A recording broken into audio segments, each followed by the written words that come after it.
નમસ્કાર રામ રામ મિત્રો, આપણે આજે આવી ચૂક્યા છીએ સુઈ ગામ એ પાકિસ્તાન બોર્ડરે આવેલું છે. અહીંયા બનાસકાંઠા સંસદીય વિસ્તાર પડે છે અને બનાસકાંઠા સંસદીય વિસ્તારમાં અહીંથી કોંગ્રેસના ઉમેદવાર છે જ્ઞાનીબેન ઠાકોર અને ભાજપના ઉમેદવાર છે રેખાબેન ચૌધરી.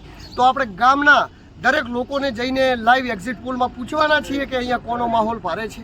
તો પાકિસ્તાન સરહદે આવેલા સુઈ ગામના વિસ્તારમાં આપણે લોકોની મુલાકાત લઈએ અને એમને પૂછીએ અને કરીએ લાઈવ એક્ઝિટ પોલ અને તમને બતાવીએ કે અહીંયા કોનો માહોલ ભારે છે. તો મારી સાથે લાઈવ બનેલા રહેજો અને મારી ચેનલને જો હજી સુધી તમે લાઈક, સબસ્ક્રાઈબ અને ફોલો ના કર્યું તો કરી દેજો, કારણ કે ચૂંટણી સુધી હું તમને દરેક જગ્યાના બનાસકાંઠાની કોઈ પણ વિસ્તારના એક્ઝિટ પોલ કરીને બતાવવાનો છું. તો ચાલો મારી સાથે કરીએ લાઈવ એક્ઝિટ પોલ.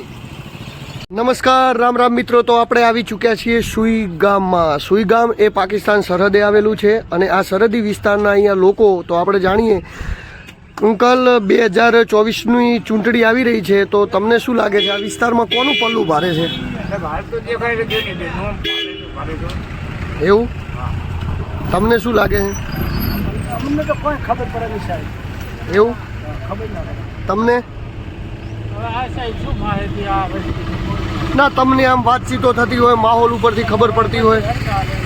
કોમની વાત ઉપર તો મને એવું લાગે છે પછી પૂછવું છે કે બીજેપીનું ઉપર બધે સરકાર બીજેપીની એટલે અમારે હોય બીજેપી જાય છે રેખાબેન આપવાના છે. હા હા એવું અત્યારે ભલે વાતો થાય છે કે એની બેનની હા સરકાર ઉપર કેન્દ્રમાં ભાજપની, રાજ્યમાં ભાજપની, તો સરકાર જેવી હોય એમ જ હવે લોકો સમજી ગયા છે કે ભાઈ આપણે જેની સરકાર હોય એને આપણે વોટ આપવો એમ તો કોઈ કામ થાય. જ્ઞાનીબેન તો આ વિસ્તારના ધારાસભ્ય છે ને? એના સ્થાનિક છે. બાબરના છે. તો ધારાસભ્ય તરીકે કોમ કેવું છે એમનું? ધારાસભ્ય તરીકે છે એમનું કામ તો સારું છે, પણ એમની સરકાર નહીં. સરકાર શું કરે એમ. ઓકે, તો આપણે આગળ જઈશું ને માહોલ જાણીશું બધા જ લોકો જોડે. તો અહીંયા આપણે બેઠા છે એક યુવાન મિત્ર, એમને આપણે પૂછીએ શું લાગે છે 2024 લોકસભાની ચૂંટણીમાં તમને? અચ્છા, બહાર કે રહેને વાલે. ઓકે, કોઈ વાત નહીં. શું લાગે છે તમને બંને ભાઈઓને અહીંયા કોનો માહોલ આમ ભારે છે સુઈ ગામની અંદર? હે એવું? તો બધી જગ્યાએ લોકો આવું કહી રહ્યા છે કે માહોલ જ્ઞાનીબેનનો. એનું કારણ?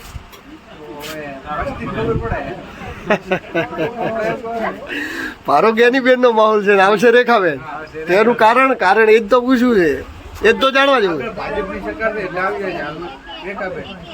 તમને શું લાગે છે મોટા ભાઈ, કોનો માહોલ ભારે છે આ વિસ્તારમાં? એવું? તો ચલો આપણે આગળ જઈશું અને આગળ પણ અહીંયા પણ ઘણા બધા લોકો છે, પકોડી ખાવા માટે આવ્યા છે. ભાઈઓ, શું લાગે છે આ વિસ્તારમાં કોનો માહોલ ભારે છે ઇલેક્શનમાં? હે? બંને સાઈડથી ટક્કર રહે. શું કહે છે તમારો મત, શું કહે છે કોણ જીતશે? હે શું એવું? હે એવું? તમે બંને ભાઈ? ઓકે, તો ચલો આપણે આગળ જઈએ ને અહીંયા દુકાન, અહીંયાથી સુઈ ગામનો વિસ્તાર ચાલુ થાય છે ને અહીંથી અંદરની બજાર છે. આપણે જે આ જગ્યાએ છીએ એ ગામ છે, સુઈ ગામની અંદરની બજાર છે ને ત્યાં આપણે લોકોની માહિતી લઈએ ને પૂછીએ 2024 લોકસભાની ચૂંટણીમાં શું લાગે છે આપને કોનું પલ્લું ભારે રહેશે અહીંયા સુઈ ગામમાં? હે મિત્ર?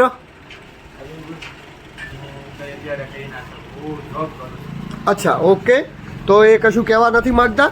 આપણે આગળ જઈએ. 2024 લોકસભાની ચૂંટણીમાં કોનું પલ્લું અહીંયા ભારે રહેશે શું લાગે છે તમને? એવું? તમને શું લાગે છે મોટા ભાઈ, કોનું પલ્લું ભારે રહેશે અહીંયા?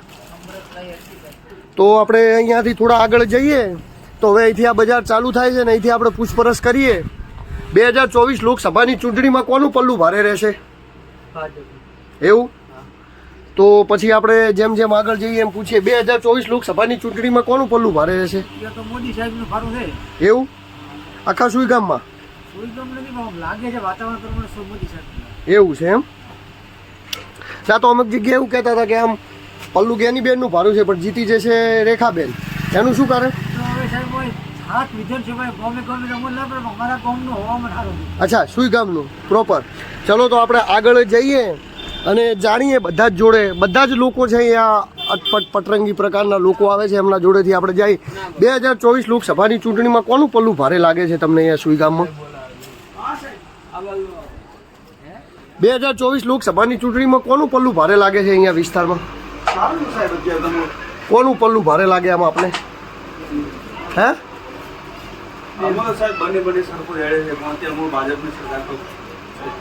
અચ્છા એવું હા સારું છે એમ ને ઓકે તો આપણે જેમ જેમ આગળ જઈએ તો અહીંયા પૂછીએ આપણે 2024 લોકસભાની ચૂંટણીમાં કોનું પલ્લું ભારે લાગે છે તમને અહીંયા હે તમારે જે કેવું હોય હા કોનો માહોલ આમ કોનો દેખાય છે આમ તમે અહીંયા વાતો સાંભળતા હશો ને એવું નથી એમ ને તો આપણે કાકા એક જઈ રહ્યા છે એમને પૂછીએ બા 2024 લોકસભાની ચૂંટણીમાં કોનો માહોલ વધારે લાગે તમને હોય કોણ જીતશે હા અહીંયા બાબુ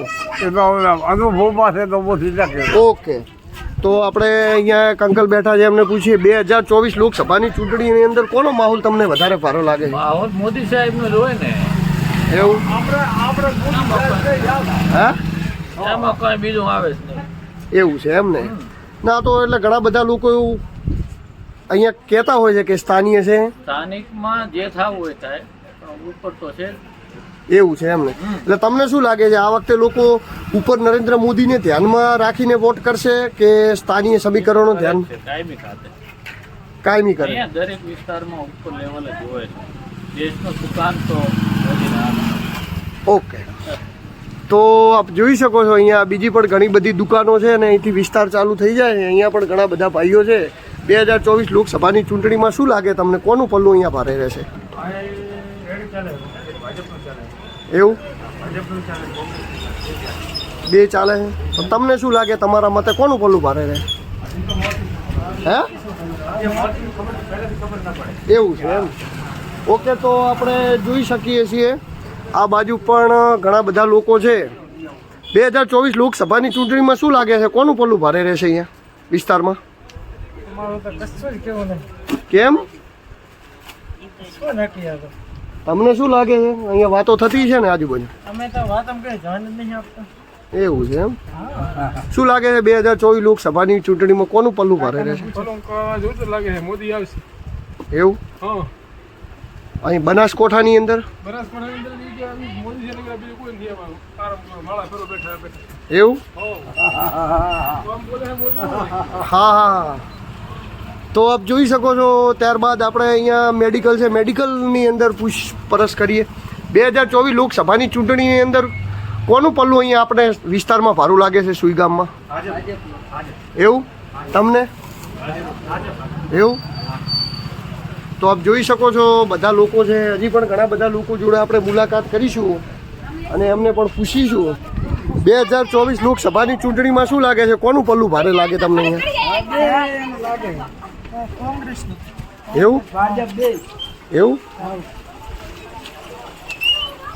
ઓકે તો આગળ આપણે બીજા બધા ઘણા બધા લોકોને પૂછીશું લોકોના અલગ અલગ પ્રકારના રિવ્યુ સુઈગામ 3 રસ્તા છીએ આપ જોઈ શકો છો આ ભાભરનો રસ્તો છે આ બાજુ અહીંથી નડાબેટ જવાય છે ને નડાબેટ એટલે કે પાકિસ્તાન બોર્ડર અહીંથી 10 કિલોમીટર છે અને આપ આ જોઈ શકો છો સાચોર ધાનેરા અને થરાદનો હાઈવે છે તો આપણે અહીંથી હવે જે લોકો છે એમના જોડે વાતચીત કરીશું અહીંયા ઘણા બધા લોકો છે તો એમના જોડે આપણે વાતચીત કરીશું ને જાણવાનો પ્રયત્ન કરીશું કે કોનો માહોલ છે ને કોનો નથી તો અહીંયા આપ જોઈ શકો છો અહીંયા ઘણા બધા લોકો છે આ શ્રી ખોડિયાલ હોટલ લોજ છે અહીંયા લોકો બેઠા છે એમના જોડે આપણે જાણવાનો પ્રયત્ન કરીએ 2024 લોકસભાની ચૂંટણીમાં અહીંયા તમને કોનો માહોલ ભારે લાગે છે સુઈગામમાં હે તમને શું લાગે છે તમને શું લાગે છે તમને શું લાગે છે 2024 લોકસભાની ચૂંટણીમાં અહીંયા કોનો માહોલ ભારે લાગે છે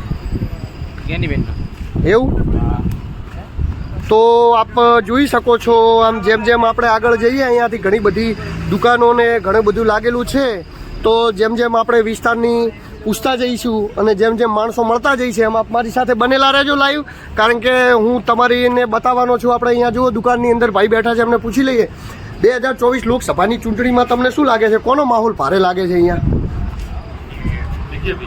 એવું તો આપ જોઈ શકો છો અલગ અલગ પ્રકારના મતવાળા લોકો છે અહીંયા. તો આપણે અત્યારે થોડું લાઈવ કરી લઈએ, ઘણા બધા લોકોનો રિવ્યૂ લઈ લઈએ અને પૂછી લઈએ, પછી આપણે બીજી કંઈક વાતચીત કરીએ. 2024 લોકસભાની ચૂંટણીમાં કોનો માહોલ તમને અહીંયા વધારે લાગે છે સુઈગામમાં? હા, ઓકે. અહીંયા પણ લોકો ઘણા બધા જોડાયેલા છે. 2024 લોકસભાની ચૂંટણીમાં શું લાગે છે તમને, કોનો માહોલ ભારે છે અહીંયા વિસ્તારમાં? તો ભાજપનો. એવું તમને શું લાગે? બીજેપી ભાજપ. તમને શું લાગે? એવું છે એમ ને? તો આપ જોઈ શકો છો, હજી પણ આપણે જેમ જેમ આગળ જઈશું એ રીતે નવા નવા લોકોની મુલાકાત લઈશું અને એમના જોડેથી આપણે જાણવાની કોશિશ કરીશું. તો આ શોરૂમ છે પણ એમાં કોઈ હાજર નથી, તો આપણે બહાર ઊભેલા કેટલાય લોકોની મુલાકાત લઈશું. અને આપ જોઈ શકો છો અહીંયા પણ દુકાન છે, પાર્લર છે. 2024 લોકસભાની ચૂંટણીમાં તમને શું લાગે અહીંયા કોનો માહોલ વધારે? એવું તો આપ જોઈ શકો છો ઘણા બધા જ્ઞાનીબેન કહી રહ્યા, ઘણા બધા ભાજપ કહી રહ્યા છે. 2024 લોકસભાની ચૂંટણીમાં શું લાગે તમને, કોનો માહોલ ભારે લાગે અહીંયા? એવું છે એમ ને? ઓકે મોટા. તો આપ જોઈ શકો, તમને શું લાગે છે મોટા ભાઈ અહીંયા? પણ તમને અહીંયા સ્થાનિક ખબર હોય ને, વાતો થતી હોય ને, અહીંનો જ આપણે લોકલનો જ માહોલ. અમારા ગામમાં ભાજપનું રોડ દેખાય. એવું છે, પ્રોપર સુઈગામમાં? ઓકે.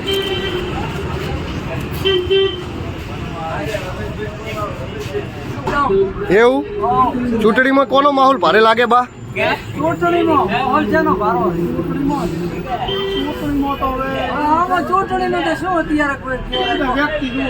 ના, પણ વાતો ચાલતી છે ને કે ઓનો માહોલ ભારે છે. એવું શું લાગે ભાઈ તમે?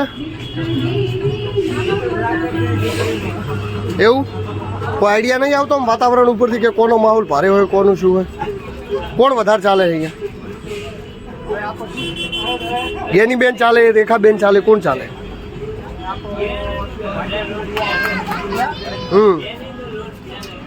તો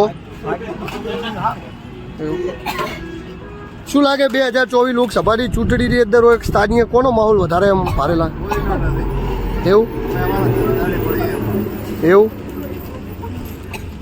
પણ આમ તમને શું લાગે, કોઈ વાતો જ મળતી છે એવું તમને? વિડીયો વાળાને બધી ખબર છે શું થાય શું નથી. મને કાંઈ ખબર નથી. તમે